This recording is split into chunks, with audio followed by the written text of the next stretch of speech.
Know that one of the most difficult desires to overcome is that of the stomach, because it is built into the natural human self. Hunger has been given to humans so that they may nourish their body. However, if left uncontrolled, the appetite of the stomach will become one of the greatest mortal vices, gluttony. The way to break the desire of the stomach is to prevent it from becoming full. In other words, maintaining a state of hunger. Hunger has 10 benefits. First, hunger purifies the heart and its spiritual perception.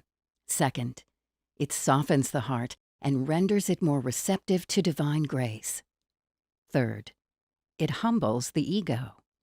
Fourth, it reminds one of the sufferings of the poor.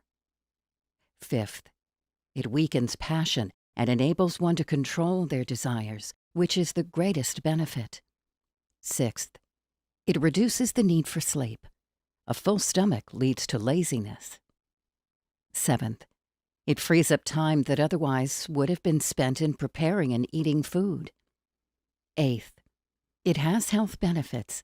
Many diseases stem from overeating. Ninth, it saves money. And finally, 10th, it makes one more generous.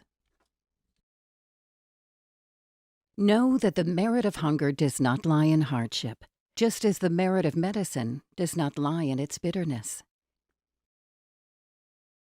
You should be aware of 3 rules regarding food. First, you should quantify the amount of food and eat only what is necessary to nourish the body. Next, you should estimate the speed and frequency with which you eat, eating as slowly and infrequently as possible. Finally, you should eat simple foods and avoid unnecessary luxury. Know that the stomach is the tank of the body and it irrigates its limbs and organs. The stomach's desire is the source of all other desires.